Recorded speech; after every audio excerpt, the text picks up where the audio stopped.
Job, chapitre 28.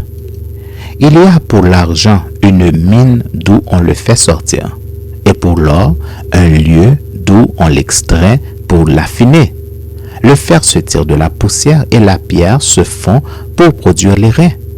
L'homme fait cesser les ténèbres, il explore jusque dans les endroits les plus profonds, les pierres cachées dans l'obscurité et dans l'ombre de la mort. Il creuse un puits loin des lieux habités, ses pieds ne lui sont plus en aide et il est suspendu, balancé, loin des humains.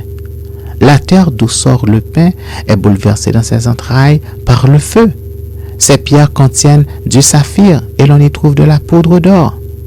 L'oiseau de proie n'en connaît pas le sentier, l'œil du vautour ne l'a point aperçu. Les plus fiers animaux ne l'ont point foulé, le lion n'y a jamais passé.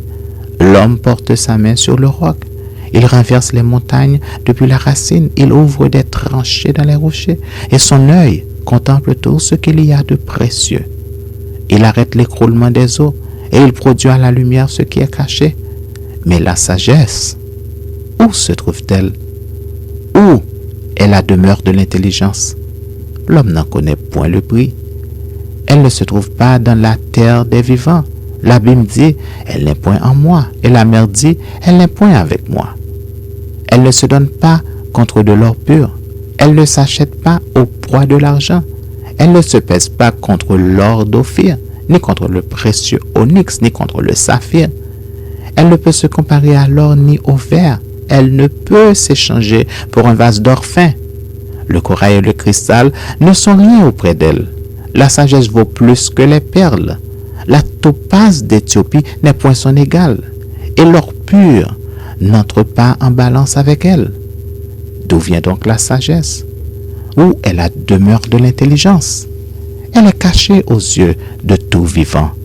Elle est cachée aux oiseaux du ciel. Le gouffre et la mort disent, nous en avons entendu parler. C'est Dieu qui en sait le chemin. C'est lui qui en connaît la demeure. Car il voit jusqu'aux extrémités de la terre. Il aperçoit tout sous les cieux. Quand il régla le poids du vent et qu'il fixa la mesure des eaux, quand il donna des lois à la pluie et qu'il traça la route de l'éclair et du tonnerre, alors il vit la sagesse et la manifesta. Il en posa les fondements et la mit à l'épreuve.